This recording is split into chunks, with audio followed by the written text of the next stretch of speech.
Lorsque j'ai entendu parler de cette affaire pour la première fois, un frisson m'a parcouru l'échine. L'appel est arrivé tard dans la soirée.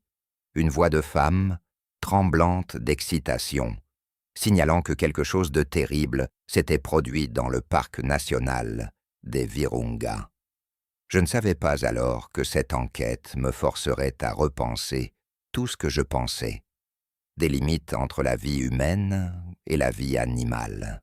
Cela fait 3 ans que j'ai terminé ce travail, mais je me réveille encore avec des cauchemars, non pas à cause de ce que j'ai vu dans la jungle, bien que cela ait été difficile aussi, mais en réalisant à quel point la ligne entre le sauvetage et la vengeance est mince dans un monde où la survie décide de tout. L'histoire commence avec Jean-Paul Bakarama, un braconnier de 38 ans, originaire d'un petit village situé à la frontière entre le Congo et le Rwanda. Lorsque j'ai vu sa photo pour la première fois dans le dossier de la police, j'ai été frappé par la simplicité de son visage. Aucun signe de cruauté ou d'indifférence. Un homme fatigué, aux yeux bienveillants et aux mains calleuses. Jean-Paul n'est pas né braconnier. Enfant, il rêvait de devenir enseignant et avait même commencé à étudier à l'école normale de Kigali. Mais la guerre a brisé ses plans, comme ceux de millions d'autres personnes dans la région. Après avoir perdu ses parents et son jeune frère, il est retourné dans son village natal, où le seul moyen de nourrir sa femme et ses 3 enfants était de chasser. Au début, il chassait l'antilope et le petit gibier. C'était relativement sûr et cela n'attirait pas l'attention des gardes forestiers. Mais la viande d'antilope n'est pas chère et les enfants ont besoin de vêtements, de médicaments et de fournitures scolaires. Peu à peu, Jean-Paul se lance dans une activité plus risquée, la capture de bébés gorilles pour les vendre à des zoos privés et à des collections. C'est ce qui l'a conduit à s'enfoncer dans le parc national des Virunga en ce jour fatidique. Il marchait le long d'un sentier à peine visible, vérifiant les pièges qu'il avait posés la veille. Dans son sac à dos, il transportait des tranquillisants, des cordes et une cage métallique, tout ce dont il avait besoin pour capturer un jeune gorille. J'ai visité la région 6 mois après l'incident. La jungle des Virunga est à la fois impressionnante et stupéfiante par sa beauté immaculée. Les arbres géants forment une dense canopée verte, à travers laquelle la lumière du soleil pénètre à peine. L'air est épais, humide, imprégné des odeurs de feuilles en décomposition et de plantes en fleurs. C'est dans cette pénombre verte que Jean-Paul découvre sa première victime. Un jeune gorille, âgé d'1 an peut-être, a la patte avant prise dans un piège métallique. L'animal est épuisé par la douleur et la peur, mais il tente encore de se libérer. Jean-Paul s'approche et sort une seringue de tranquillisant de son sac à dos. Ce qui s'est passé ensuite, je l'ai reconstitué à partir du témoignage du seul témoin, le garde forestier Antoine Mukambi, qui a découvert la scène le lendemain. Le garde forestier m'a raconté que la scène était si horrible qu'il n'en a pas cru ses yeux au début, alors que Jean-Paul tripotait le petit. Une femelle adulte est sortie du fourré, apparemment la mère du petit capturé. Les gorilles de montagne évitant généralement tout contact avec les humains, mais l'instinct maternel était plus fort que la peur. La femelle, qui pesait environ 150 kilos, s'est jetée sur le braconnier. Jean-Paul n'a même pas le temps de crier. Le gorille l'assomme d'un seul coup et commence à lui déchirer le corps avec ses bras puissants. Des témoins locaux ont déclaré plus tard avoir entendu des cris venant de la jungle, mais personne n'a osé s'y rendre pour apporter son aide. J'ai passé un long moment à étudier le rapport médical, essayant de comprendre exactement ce qui était arrivé au corps de Jean-Paul. Le document était rédigé dans un langage médical aride, mais derrière chaque ligne se cachait une image monstrueuse. Fractures multiples, tissus déchirés, traces de dents puissantes, tout indique que la mort a été atroce. Mais la chose la plus frappante s'est produite après que le gorille a tué le braconnier. Au lieu de se cacher dans la jungle, elle est retournée auprès de son petit et a doucement, presque tendrement, libéré sa patte du collet. Puis la mère et le petit disparaissent dans le fourreau. Antoine Moukambi ne découvre la dépouille de Jean-Paul que le lendemain. Le garde forestier expérimenté, qui travaille dans le parc depuis plus de 15 ans, m'a avoué qu'il n'avait jamais rien vu de tel. Habituellement, les gorilles, même lorsqu'ils défendent leur progéniture, se limitent à des menaces et à des démonstrations de force. Les décès sont extrêmement rares. Lorsque la nouvelle de l'incident est parvenue au village de Jean-Paul, les réactions ont été mitigées. Sa femme Marie pleure de chagrin, mais aussi de honte, car tout le monde sait ce que son mari a fait. Les enfants étaient orphelins, et la communauté était divisée entre ceux qui condamnaient le braconnage et ceux qui comprenaient le désespoir qui avait poussé Jean-Paul sur cette voie. J'ai passé plusieurs jours dans le village à parler aux voisins et aux parents des défunts. Le doyen du village, Joseph Habimana, âgé de 70 ans, m'a expliqué que, dans leur culture, si une personne blesse un bébé animal, la mère est tenue de se venger. Jean-Paul le savait, m'a-t-il dit. Mais les enfants affamés vous font oublier beaucoup de choses. L'histoire a été largement diffusée dans les médias locaux. Les défenseurs de l'environnement l'ont utilisée comme un argument en faveur de l'intensification de la lutte contre le braconnage. Les opposants ont fait valoir que la pauvreté poussait les gens à des actes désespérés et qu'il fallait proposer des solutions de rechange plutôt que des sanctions.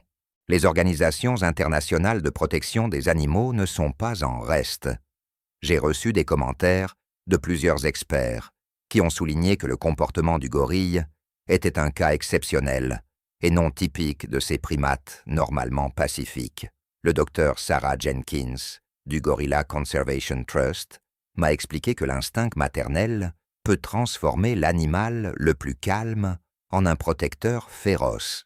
Mais ce qui m'a le plus choqué, c'est ma rencontre avec Anne-Marie Nzeyimana, primatologue à l'Université du Rwanda. Elle étudiait le groupe de gorilles auquel appartenait la mère justicière. Cette femelle avait perdu 2 petits à cause des braconniers au cours des 3 dernières années, m'a expliqué Anne-Marie. Peut-être qu'elle n'en pouvait plus. Quelques mois après la tragédie, je me suis de nouveau rendu dans le parc national. Cette fois, j'étais accompagné d'un guide expérimenté qui connaissait l'emplacement du groupe de gorilles. Nous avons suivi le même sentier que celui où Jean-Paul était mort, et je n'arrivais pas à me débarrasser du sentiment que nous étions observés. Lorsque nous avons enfin trouvé le groupe, j'ai vu la même femelle et son petit. Ils se nourrissaient paisiblement de feuilles, et rien ne trahissait les récents participants à ce drame sanglant. Le petit, qui avait été piégé il y a quelques mois, gambadait près de sa mère, et il n'y avait presque pas de traces de traumatisme sur sa patte. En regardant ces animaux majestueux, je me suis rendu compte que l'histoire de Jean-Paul n'est pas seulement un récit de la vengeance de la nature. Elle nous rappelle que nos actes ont des conséquences, parfois les plus inattendues. Le braconnier a été victime de la même cruauté que celle qu'il a lui-même transportée dans le monde de la faune.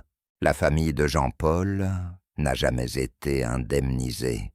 Marie et ses enfants ont déménagé avec sa famille dans un village voisin, où personne ne connaissait le passé honteux de son mari. Elle a accepté un emploi dans une plantation, gagnant quelques sous, mais au moins, il s'agissait d'un travail honnête.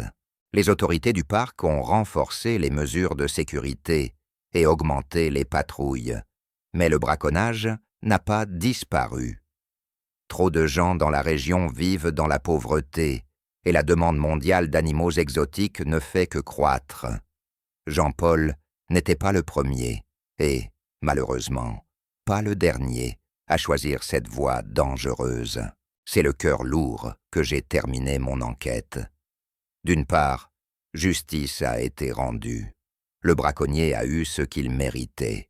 D'autre part, le père de famille, seul soutien de famille de 3 enfants, a été tué.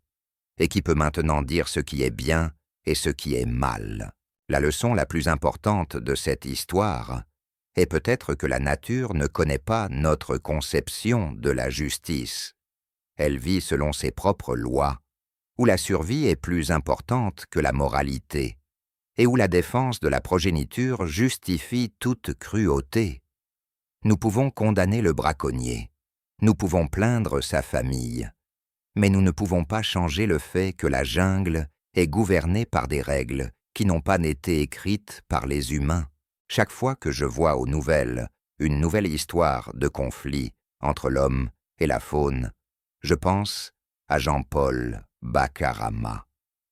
Son histoire est un miroir qui reflète toute la tragédie de la relation entre la civilisation et le monde vierge. Nous détruisons leurs maisons, ils défendent leur famille. Et dans cette confrontation, il n'y a pas de vainqueur, seulement des victimes des 2 côtés. 1 an après la tragédie, j'ai reçu un appel inattendu du docteur Martin Simmons, un vétérinaire belge qui travaillait depuis longtemps au parc des Virunga. Il m'a informé que la même mère gorille s'était à nouveau montrée agressive envers les humains. Mais cette fois-ci, la situation était complètement différente. Un groupe de touristes allemands, visitant le parc dans le cadre d'un circuit officiel, était tombé par hasard sur une famille de gorilles en train de se nourrir. L'un des touristes, ignorant les avertissements du guide, s'est approché trop près pour tenter de prendre des selfies. La même femelle qui avait malmené Jean-Paul il y a 1 an s'est levée sur ses pattes arrière et a commencé à se montrer menaçante. Mais au lieu d'attaquer, elle s'est simplement interposée entre le touriste et son petit, en émettant des bruits d'avertissement. Lorsque l'homme a reculé, le gorille s'est calmé et a repris ses activités. Le docteur Simmons m'a expliqué que ce comportement est considéré comme normal chez les gorilles, qui préfèrent éviter les conflits à moins de se sentir directement menacés. Cela m'a fait réfléchir. Pourquoi la réaction face aux braconniers a-t-elle été si violente? J'ai décidé d'approfondir la question et je me suis rendu dans un centre de recherche de l'université de Kinshasa, où l'on étudie le comportement des primates. J'y ai rencontré le professeur Jean-Claude Mubangu, qui a consacré sa vie à l'étude des gorilles de montagne.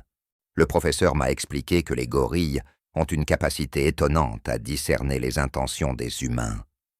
Ils sentent la peur, l'agression, la menace à un niveau subconscient, m'a-t-il dit autour d'une tasse de café dans son bureau. Un touriste avec un appareil photo est moins menaçant pour eux qu'un homme avec des cordes et des tranquillisants. Mubangu m'a raconté plusieurs cas où les gorilles ont réagi différemment aux chercheurs et aux menaces potentielles. Une femelle a appris à reconnaître les vétérinaires à l'odeur des médicaments et éloigne toujours ses petits lorsqu'ils s'approchent. Une autre, au contraire, permettait aux scientifiques d'examiner ses petits, sachant que cela ne leur ferait pas de mal. J'ai passé une semaine entière au centre à étudier les vidéos d'observation de gorilles. J'ai été particulièrement frappé par un épisode filmé quelques mois avant la tragédie de Jean-Paul. On y voyait la même femelle gorille trouver les restes d'un piège en fil de fer et le détruire soigneusement, comme si elle se rendait compte du danger qu'il représentait pour sa famille. Mais la découverte la plus importante m'attendait dans les archives du centre. Il s'est avéré que la famille de ce gorille avait souffert des braconniers pendant de nombreuses années. J'ai trouvé des documents indiquant que son premier petit avait été tué par des braconniers il y a 5 ans, que le deuxième avait été capturé il y a 3 ans, et que le troisième avait été gravement blessé par un piège il y a 2 ans. Lorsque j'ai lu ces documents, j'ai eu la chair de poule. Il semble que Jean-Paul ait été victime non pas d'une agression aléatoire, mais d'une haine accumulée depuis des années. La mère gorille ne pouvait tout simplement plus supporter les menaces qui pesaient sur sa progéniture. J'ai décidé de retourner au village de Jean-Paul et de parler de cette découverte à sa famille. Marie accepta de me rencontrer, mais la conversation s'avéra difficile. Lorsque je lui ai parlé des tragédies précédentes dans la famille des gorilles, elle est restée silencieuse pendant un long moment, puis a dit « Mon mari n'était donc pas le seul à avoir été tué. Mon mari n'a donc pas été le premier à lui faire du mal. Mais cela justifie-t-il ce qu'elle lui a fait ?» Cette question m'a hanté pendant de longs mois. Je comprenais la logique de la vengeance d'un point de vue animal, mais la morale humaine exigeait une approche différente de la justice. Qui a le droit de juger où s'arrête la légitime défense et où commence la vengeance? Quelques semaines plus tard, j'ai rencontré Patrick Meyer, un photographe animalier suisse qui avait passé plus de 10 ans dans le parc des Virunga. Il m'a raconté une histoire qui a encore compliqué ma compréhension des événements. Patrick avait vu un autre groupe de gorilles rencontrer des braconniers il y a quelques années. À l'époque, le mâle adulte, le chef du groupe, avait simplement éloigné sa famille du danger sans chercher à entrer en conflit. Chaque gorille est unique, m'a expliqué Patrick. Comme les humains, ils ont des personnalités différentes, des expériences différentes, des façons différentes de gérer le stress. Il m'a montré des photos de la même femelle gorille, prises quelques années avant la tragédie. Sur ces photos, elle avait l'air calme et paisible, nourrissant son petit. Il était difficile de croire qu'il s'agissait du même animal qui avait abattu le braconnier avec tant de fureur. Meyer m'a parlé d'un autre facteur important, l'effet de l'activité humaine sur le psychisme des animaux sauvages. Le stress constant de la présence humaine, le bruit des groupes de touristes, la perturbation des habitats naturels, tout cela peut entraîner des changements de comportement, même chez les créatures les plus paisibles. J'ai commencé à comprendre que l'histoire de Jean-Paul n'était pas seulement une rencontre homme-animal, mais le symptôme d'un problème plus profond. Nous envahissons le monde des animaux sauvages, nous détruisons leur équilibre et nous nous étonnons ensuite qu'ils se défendent. À la recherche d'une image plus complète, je me suis tourné vers l'anthropologue Diana Rutaремare du Musée national rwandais. Elle a étudié les croyances traditionnelles des populations locales concernant leurs relations avec les animaux sauvages. Selon elle, il existait autrefois une sorte de contrat tacite entre les hommes et les gorilles. Nos ancêtres croyaient que les gorilles étaient les esprits de la forêt, qui la protégeaient de la destruction, m'a expliqué Diana. Les chasser était considéré comme un grand péché qui conduisait inévitablement à la vengeance. Jean-Paul connaissait ces croyances, mais la nécessité la contraint à les briser. Elle me montra de vieux masques rituels représentant des gorilles et m'expliqua que dans la culture traditionnelle, ces animaux étaient considérés comme des juges sages et justes. Si un gorille tuait un humain, c'était considéré comme une juste punition pour avoir enfreint les lois de la nature. L'éducation moderne et le christianisme ont supplanté ces croyances. Mais quelque part, au fond de leur esprit, les gens se souviennent encore des anciennes vérités. C'est peut-être pour cette raison que la réaction du village à la mort de Jean-Paul a été si mitigée. Certains l'ont perçu inconsciemment comme un juste châtiment. j'ai décidé de retracer le destin de la famille de Jean-Paul. 2 ans après la tragédie, je suis retourné dans leur village et j'ai constaté que la vie y avait changé radicalement. Marie avait épousé un enseignant local et avait eu un autre enfant. Les enfants du premier mariage allaient à l'école et semblèrent avoir surmonté le traumatisme de la perte de leur père. Mais le fils aîné, Émile, 14 ans, m'a dit qu'il faisait encore des cauchemars. Dans ses rêves, son père vient le voir et lui demande de se venger du gorille. Le garçon m'a avoué qu'il rêvait parfois d'aller dans la forêt avec un fusil et de trouver l'assassin de son père. Cette conversation m'a choqué. Il semblait que la tragédie avait créé une nouvelle vague de haine qui pourrait faire de nouvelles victimes. J'ai essayé d'expliquer à Émile que la gorille ne faisait que protéger son petit, mais il n'a pas voulu m'écouter. Pour lui, elle n'était qu'une bête qui avait tué son père. J'ai alors réalisé que mon histoire était loin d'être terminée. Le conflit entre l'homme et la nature se poursuit, transmis de génération en génération. Chaque nouvelle tragédie crée un désir de vengeance qui peut conduire à des tragédies encore plus grandes. J'ai rencontré François Ntavukurirai, un psychologue qui travaille avec des enfants dans des zones post-conflit. Il m'a expliqué que le traumatisme de la perte d'un parent à la suite d'une attaque animale peut engendrer une phobie et une agressivité durable à l'égard des animaux sauvages. Émile voit le gorille non pas comme un animal protégeant sa progéniture, mais comme un monstre qui a détruit sa famille, m'a dit François. Tant qu'il n'aura pas surmonté ce traumatisme, il sera une menace potentielle pour tous les animaux sauvages. Le psychologue m'a parlé du programme de réhabilitation qu'ils ont développé pour de tels cas. On apprend aux enfants à comprendre les motivations qui sous-tendent le comportement des animaux sauvages, on leur explique l'importance de la conservation et on les aide à gérer la colère et le désir de vengeance. J'ai proposé d'inclure Émile dans le programme, mais j'ai rencontré la résistance de sa mère.